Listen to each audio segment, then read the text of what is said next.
Muy buenos días, sed bienvenidas y bienvenidos un día más a transitar estos caminos. Sabemos que es un camino sin camino, porque se trata de llegar a lo que ya somos, pero desde el otro nivel nos vivimos como recorriéndolos o transitándolos, y en este caso el camino de la paz. Y vamos en la segunda sesión relativa a este camino a centrarnos en los frutos que acompañan la paz, la unificación y la armonía de la persona. Pero como siempre, antes de desarrollar el tema, os invito a permanecer o a entrar unos minutos en silencio, simplemente para sentir nuestro cuerpo, atender la respiración y, acallada la mente, saborear la paz que somos. Ahí nos quedamos durante 5 minutos.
Poco a poco hacemos una respiración profunda, pausada.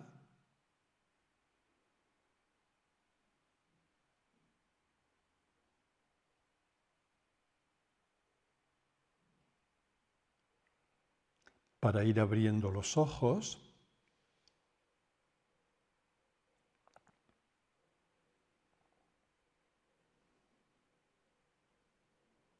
E iniciamos el desarrollo de este tema. A mí me parece un hecho incuestionable que el ser humano se haya habitado por un dinamismo interno que lo orienta hacia la unificación y la armonía. Y en esto me parece que no hay mucha diferencia con lo que ocurre en la naturaleza. Hay una fuerza, un dinamismo, que va orientando hacia una unificación cada vez mayor. Sin crecer en esta unificación, la persona se va a percibir más o menos rota, frustrada, alterada, ansiosa y vacía. Porque lo contrario de la unificación personal, que es de cierto modo el objetivo de todo el trabajo psicológico, lo contrario es la fragmentación o la fractura interior. La persona queda, por decirlo metafóricamente, como un puzzle sin armar, donde cada pieza parece ir por su lado, con todo lo que eso supone, en el caso personal también, de sufrimiento, de confusión y de desconcierto.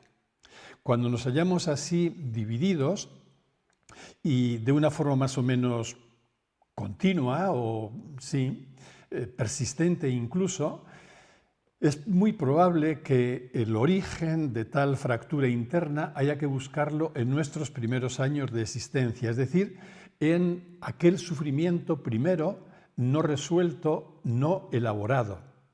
Y también, al mismo tiempo, la causa puede estar en una identificación con el yo que nos sume en la ignorancia acerca de lo que somos.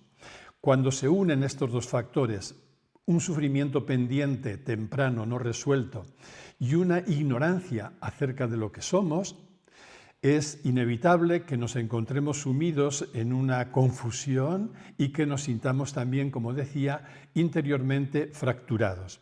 En definitiva, lo que esos factores provocan en nosotros es una sensación de vivir lejos de casa, y esta constituye nuestra más grave alienación. Estamos alienados, es decir, alejados, separados de aquello que es nuestra identidad profunda y que metafóricamente llamamos nuestra casa.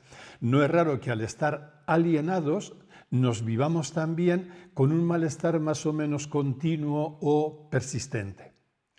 Ante esta realidad, ¿qué nos cabe hacer? ¿Qué podemos hacer? Pues como siempre me parece que el primer paso es la aceptación de lo que estamos viviendo.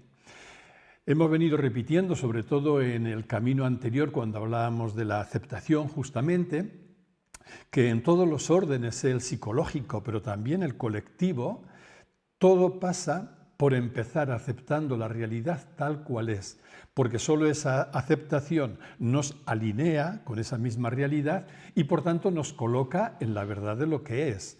Y solo la verdad construye, decíamos y repetíamos, solo la verdad libera. Por tanto, también en este caso, el primer paso para poder avanzar hacia la unificación y la armonía consiste en la aceptación de toda nuestra realidad. Aceptar la realidad significa aceptar todo lo que nos constituye y descubrimos en nosotros, en su doble color. Pueden ser miedos, necesidades, frustraciones, insatisfacciones que están demandando nuestra aceptación como algo que de momento es lo que vivimos, pero también en el otro color es aceptar nuestras aspiraciones, anhelos y logros. Y así vamos aceptando la realidad completa de lo que somos. A partir de esa aceptación puede ser posible, puede iniciarse la reconstrucción de la persona, avanzando en la unificación del cuerpo, de la mente, del psiquismo y de la profundidad, es decir, en la unificación de las dimensiones que nos constituyen. Está la dimensión somática, la dimensión mental, la dimensión propiamente psíquica, entendida como conjunto de sentimientos y emociones, y también la dimensión profunda, que diría a estas alturas que no es una dimensión más junto con las otras, sino que es la dimensión constitutiva, porque esa dimensión profunda es un modo de poner nombre a nuestra verdadera identidad. Es decir, se trata en definitiva de aceptar todas esas dimensiones, pero desde el lugar profundo en nosotros, desde nuestra identidad, metafóricamente desde nuestra casa, percibida como un lugar siempre disponible, invulnerable e indestructible. ¿Qué se requiere entonces? Se requiere atravesar, sin negarlo, sin evitarlo, sin reprimirlo, atravesar el oleaje interior que puede moverse en nosotros en cualquier momento concreto, atravesarlo para conectar con lo que somos en profundidad y desde ahí abrazarlo. A mí me parece que esta imagen revela y pone de manifiesto con acierto lo que constituye el trabajo psicológico y espiritual, es decir, aquello que va a desembocar en una experiencia de unificación y armonía crecientes. Abrazamos el oleaje interno que puede tomar forma de miedos, necesidades, preocupaciones, inquietudes, alteraciones. Somos conscientes de ese oleaje, pero no nos reducimos a él, sino que atravesándolo conectamos con aquel lugar, repito, siempre disponible, que constituye nuestra profundidad, y desde esa profundidad abrazamos la realidad también alterada. Cuando esto se produce, ahí garantizamos el avance hacia la unificación personal. Requiere también, dentro de ese trabajo genérico de abrazar toda nuestra realidad, de una manera específica, quiero insistir en ello, en abrazar e integrar la propia sombra. Sombra, como sabéis, constituye aquel material psíquico que, debido a diferentes motivos y en diferentes etapas de nuestro recorrido vital, hemos tenido que ocultar, que negar, que reprimir, porque temíamos, fruto de las experiencias vividas, que si ese material, esos rasgos nuestros, salían a la superficie, corríamos el riesgo de no ser aceptados o valorados. Aquello nos llevó a reprimirlo y a negarlo, sin ser conscientes de que de ese modo estábamos reprimiendo también algo muy propio de nosotros mismos. Por tanto, el avance hacia la unificación y la armonía, que implica, repito, la integración de todo lo que vivimos, pone el acento de una manera peculiar o incisiva justamente en esta dimensión de la sombra, en avanzar todo aquel material psíquico nuestro que en otro momento tuvimos que negar. Y en paralelo con la integración de la sombra, requiere también avanzar en el encuentro con nuestro niño o niña interior. Abrazar a nuestro niño o niña interior significa abrazar nuestro pasado, reconciliarnos con él e incluso, en la medida de lo posible, sanarlo. Quizá alguna vez me hayáis oído decir que, tal como yo lo veo, y si se entiende bien, todo el trabajo psicológico, el trabajo que la persona hace psicológicamente de cara a avanzar en su propia unificación y armonía, se puede resumir en esta doble integración. Integrar la sombra como parte de nosotros que hemos negado o excluido, e integrar a nuestro niño interior como aquella parte primera también de nuestro desarrollo personal que tiene siempre algún elemento que necesita ser abrazado y reconstruido. Y junto con eso, junto con este trabajo de integración propiamente psicológica, también el proceso de unificación completa de la persona requiere adiestrarse en el silencio de la mente. Porque mientras no vamos acallando la mente, nos resulta muy difícil, si no imposible, vivir en conexión con nuestra profundidad. Con lo cual podríamos ir avanzando en un trabajo psicológico, pero si no lo hacemos desde aquello que define lo que realmente somos, va a quedar también ahí una zona oscura que antes o después nos pasará factura. En definitiva, una persona armoniosa, teniendo en cuenta todos los elementos que he venido nombrando, es una persona en la que se vive, se produce una coherencia entre lo que piensa, lo que dice, lo que siente y lo que hace. Cuando eso se da, a esto le llamamos armonía o unificación. Corren en la misma dirección lo que pensamos, lo que sentimos, lo que decimos y lo que hacemos. Y acogiendo en todo momento también la propia vulnerabilidad. La vulnerabilidad de la que con frecuencia nos hemos defendido creyendo que era la causa de nuestro sufrimiento, o teniendo miedo porque en algún momento de nuestra historia pudo ocurrir que ciertamente el hecho de sentirnos o de ser vulnerables nos acarreó un sufrimiento que no queríamos. Y sin embargo, más allá de aquellas experiencias vividas, lo innegable es que en nuestra dimensión personal somos absolutamente vulnerables, porque somos frágiles y débiles. Y al reconocer que somos vulnerables, estamos nada menos que reconociendo la verdad de lo que vivimos en este plano personal. Y justamente entonces, al reconocer nuestra verdad, aquella vulnerabilidad que temíamos se convierte en un poderoso factor de humanización. Es decir, la propia vulnerabilidad aceptada nos coloca en la verdad y por tanto nos humaniza. Y no solo nos humaniza en un movimiento intrapersonal, sino que abre y desarrolla en nosotros la capacidad de empatía y de compasión hacia los demás, porque la vulnerabilidad aceptada me permite también abrirme, aceptar, acompañar la vulnerabilidad de las otras personas. De este modo, cuando vamos trabajando así, la armonía que vivimos no es algo impostado, no es una imagen que queremos dar para conseguir algún tipo de aprobación o de reconocimiento. Es una armonía genuina. ¿Y por qué es genuina? Porque es verdadera, porque es íntegra y porque no hemos olvidado ningún factor, nos guste o no de entrada. Hemos abrazado todo. No es, por tanto, una armonía impostada, sino que es una armonía fruto o reflejo de la belleza que somos. Entonces es una armonía bien genuina. Está aflorando a la superficie aquello que somos en profundidad, por lo cual lo podemos vivir también sin ningún tipo de apropiación y mucho menos sin ningún tipo de orgullo, porque sencillamente permitimos, o mejor, descubrimos que aflora a la superficie aquello que somos en profundidad. Todo lo que nos sucede a partir de ahí lo vivimos como aprendizaje práctico de desapego o de desidentificación del yo o del ego.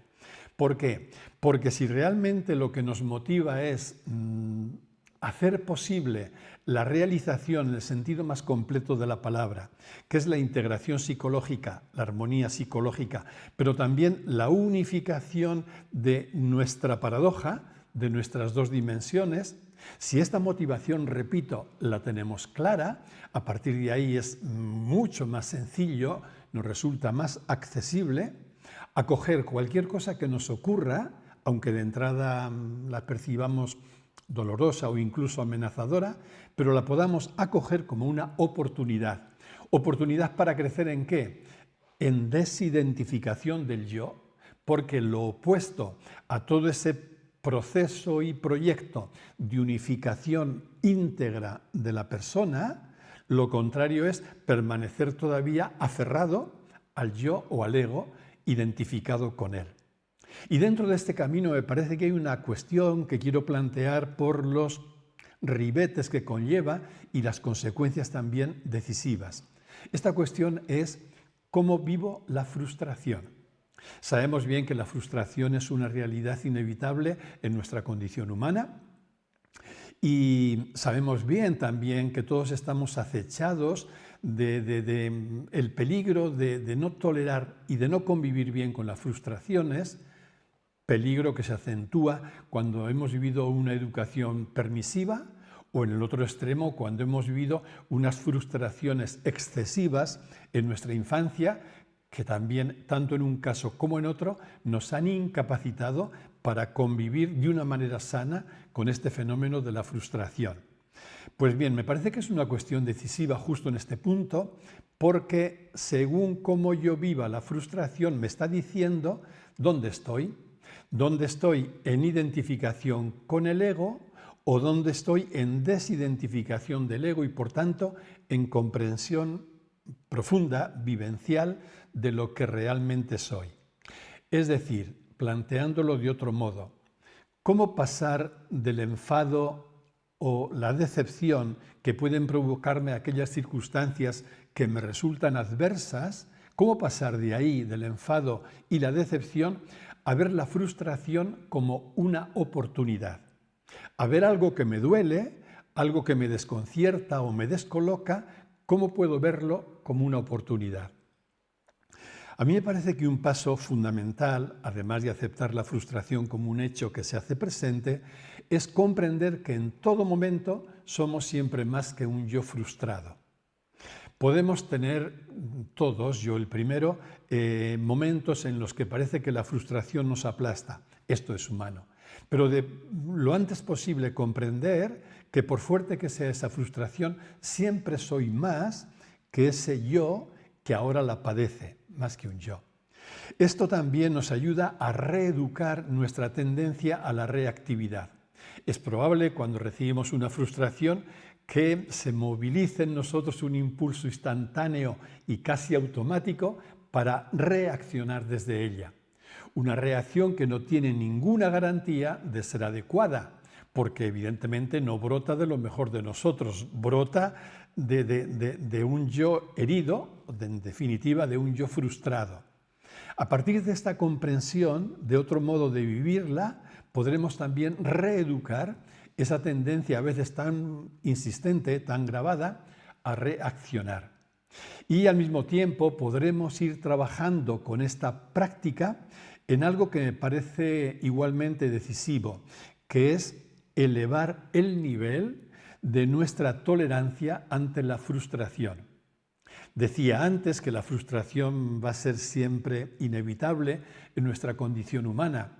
Por tanto, solo podremos acertar en la vivencia de la misma cuando vamos educando nuestra capacidad de tolerarla. Es decir, cuando vamos desarrollando, por nombrarlo de esta manera, el músculo que nos permite convivir con la frustración de una manera constructiva.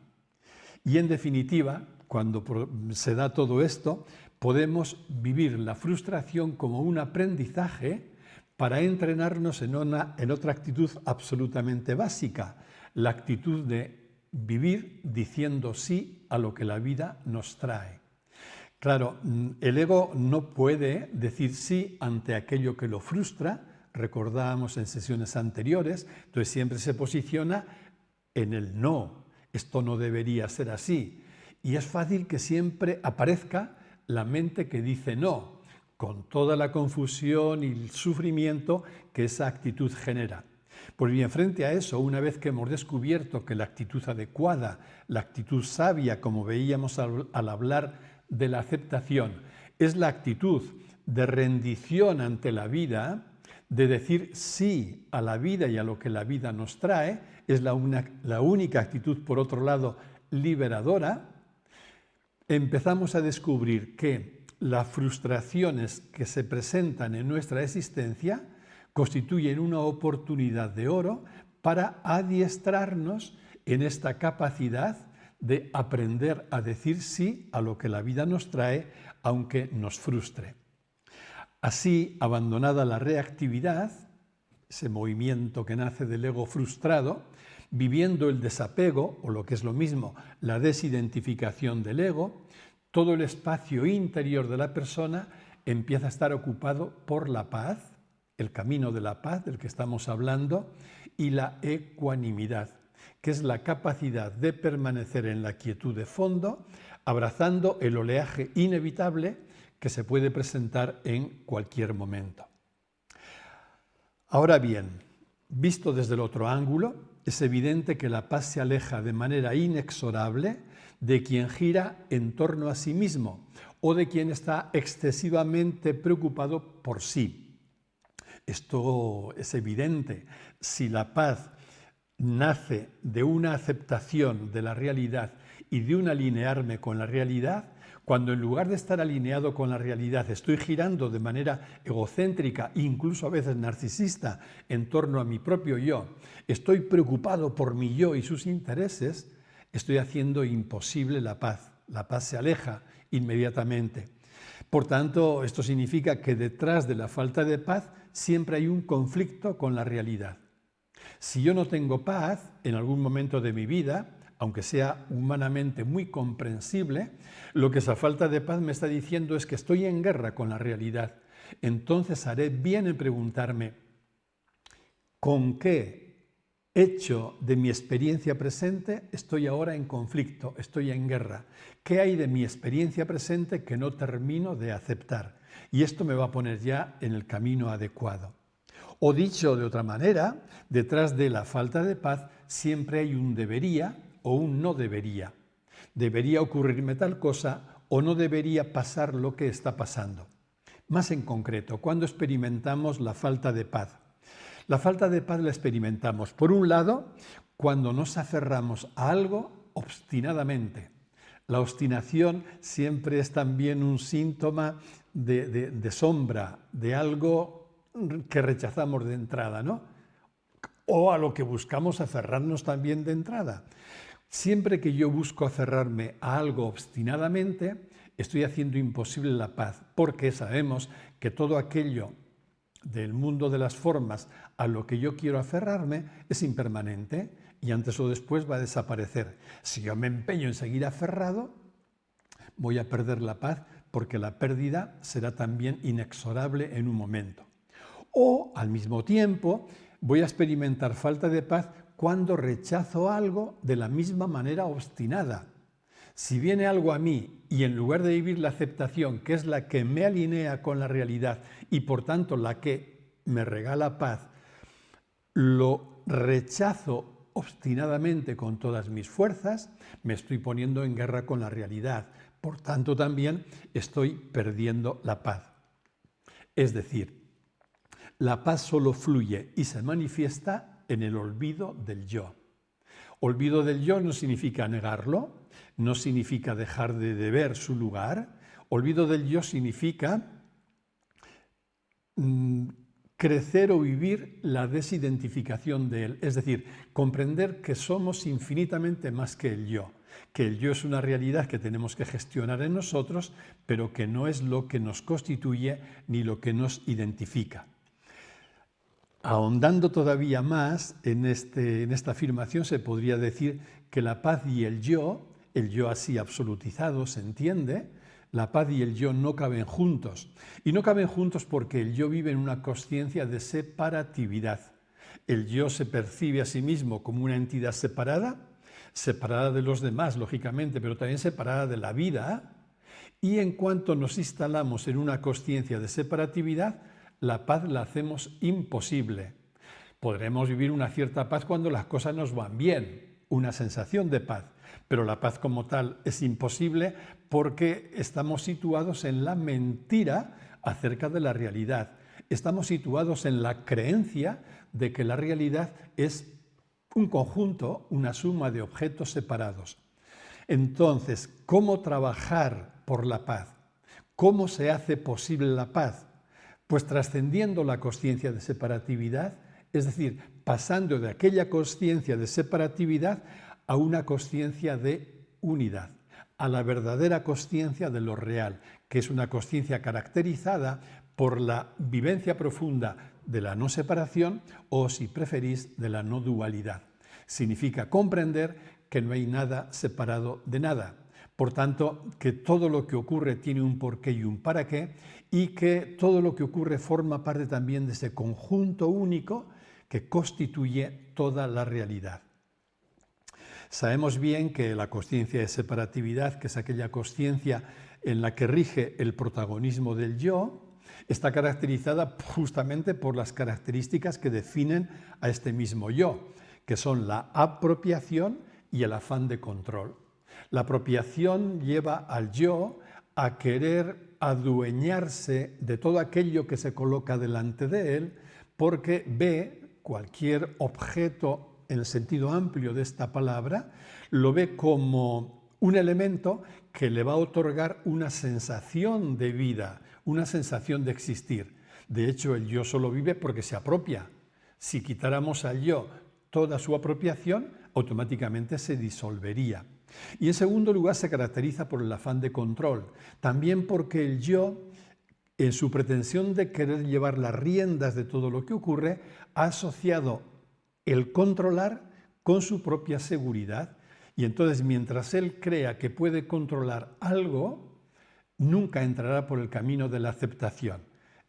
Va a desarrollar esa capacidad de control hasta el extremo.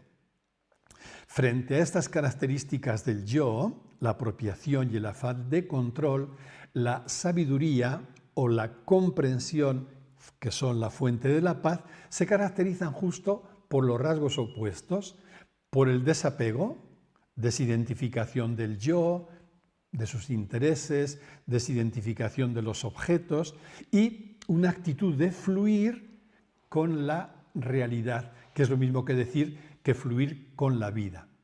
Esta es la actitud sabia, pero una actitud que no puede nacer desde un voluntarismo o desde una autoimposición, sino únicamente desde la comprensión.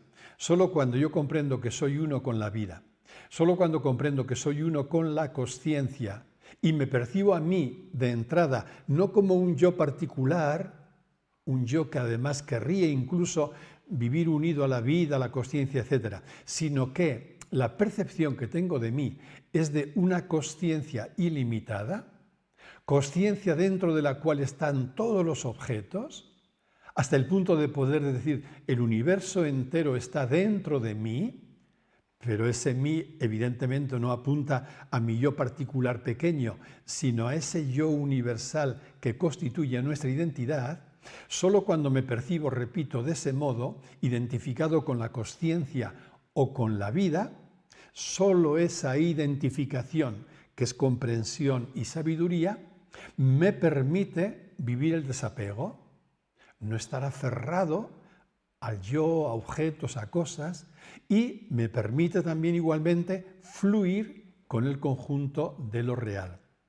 En definitiva, como fruto de todo el trabajo de la aceptación que nos regala paz y como fruto de la vivencia de esta paz con los requisitos que conlleva, esto va dando como resultado una persona unificada y armoniosa. Unificación y armonía vienen de la mano de la paz. Una persona unificada y armoniosa que se muestra fundamentalmente como una persona viva, que contagia vida y que ayuda a vivir.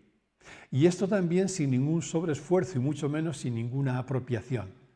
La persona se percibe viva, radicalmente viva desde dentro, contagia vida solo con su propia presencia, no hace falta ni que abra la boca, y ayuda a vivir también por esa misma presencia. Es una persona que ha asumido su paradoja de una manera profunda, por tanto se sabe a la vez completa y en camino. Sabe que ya es plenitud, pero se sabe también que está en marcha. Se sabe en casa y a la vez se sabe en búsqueda.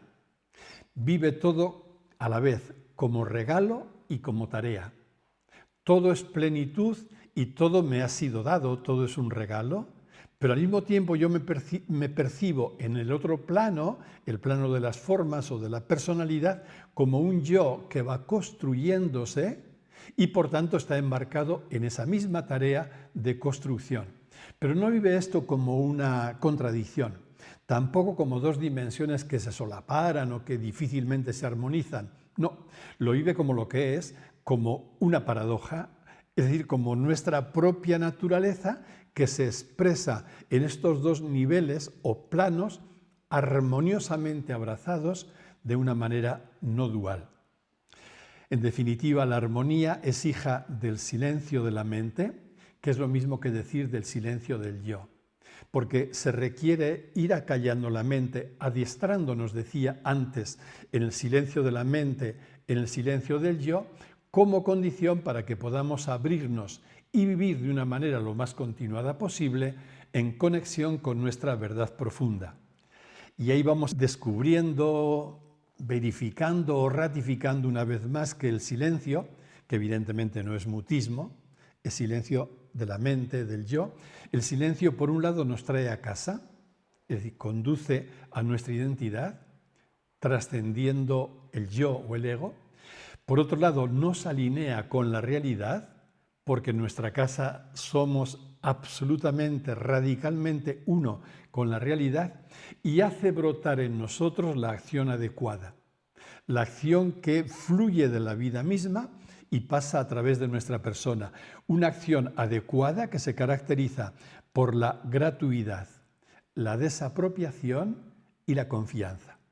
La gratuidad porque ves que todo es regalo el gozo de vivir con plenitud. Es regalo también el gozo de que esa vida fluye a través de ti, y por eso junto con la gratuidad lo que se vive es desapropiación.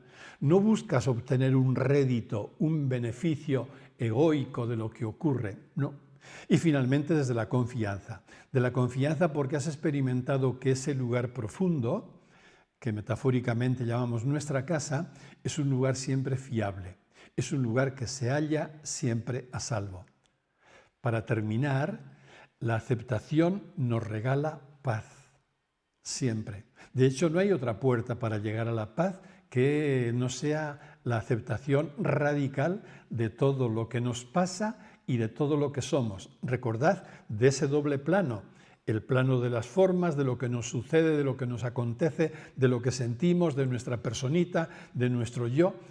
Aceptación de todo lo que nos pasa, pero al mismo tiempo, simultáneamente, aceptación de lo que somos de fondo.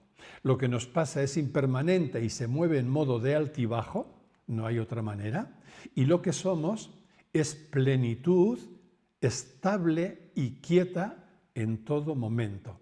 Cuando aceptamos nuestra verdad, ahí aflora de manera espontánea la paz. La paz de fondo, la paz que no se sabe amenazada, por más que en el nivel de las formas haya oscilaciones o incluso alteraciones. Y a su vez, esa paz es la que nos armoniza y la que nos unifica. Por eso empezamos en el título de esta sesión, la paz cuyos frutos son la unificación y la armonía. Os deseo de todo corazón que podamos vivir este camino, donde se juntan los caminos al final, el camino de la aceptación, el camino de la paz, experimentando la unificación y armonía que nos regalan cuando tenemos en cuenta todos sus requisitos. Pues hasta aquí en el día de hoy. Muchísimas gracias por vuestra atención, por vuestra presencia y nos vemos dentro de 15 días.